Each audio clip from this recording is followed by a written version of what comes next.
ఈరోజు ముస్లిం సోదరులకు మరియు అందరికీ బక్రీద్ ముబారక్.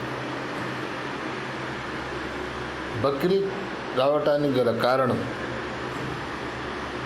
ఇబ్రాహీం సల్లల్లాహు అలైహి వసల్లం గారికి కలలో అల్లా పాక్ కనబడి తన కొడుకుని కుర్బానీ అంటే బిస్మిల్లా చేయమన్నాడు, తల తీసేయమన్నాడు.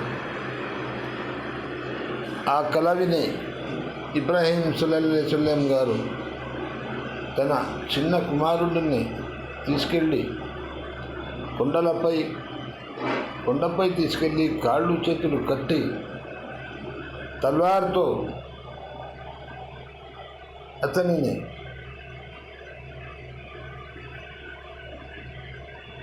ఒక వేటు వేస్తే ఆ తల్వార్ వెళ్ళి సముద్రంలో పడింది. సముద్రంలో ఉన్న జీవరాశులు మొత్తం హలాల్ అయిపోయాయి. చేపలు గీపలు ఇవన్నీ అలాగే. కానీ వారి కొడుక్కి ఏమాత్రం చీమ కూడా కుట్టంత పని అయింది. తర్వాత నెక్స్ట్ ఇంకో తలార్ మళ్ళా ఎత్తి కొట్టారు తల తెగిపోవాలని. అది వెళ్ళి మన ప్రపంచంలో ఉన్న ప్రతి తినే జీవి మీద హలాల్ చేయబడింది, బిస్మిల్లా చేయబడింది. మూడో దెబ్బకి ఆ తల్వార్ పూలహారమై తన కొడుకు మెడలో పడింది, తన మెడలో పడింది. ఇది దేవుడి యొక్క ఆజ్ఞ పాలన అంటారు.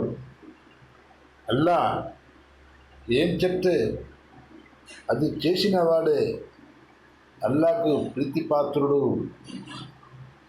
అలాగే అల్లా ఇబ్రాహీం సల్లల్లాహు అలైహి వసల్లంను ఆదేశానుసారం ఈ పని చేశారు.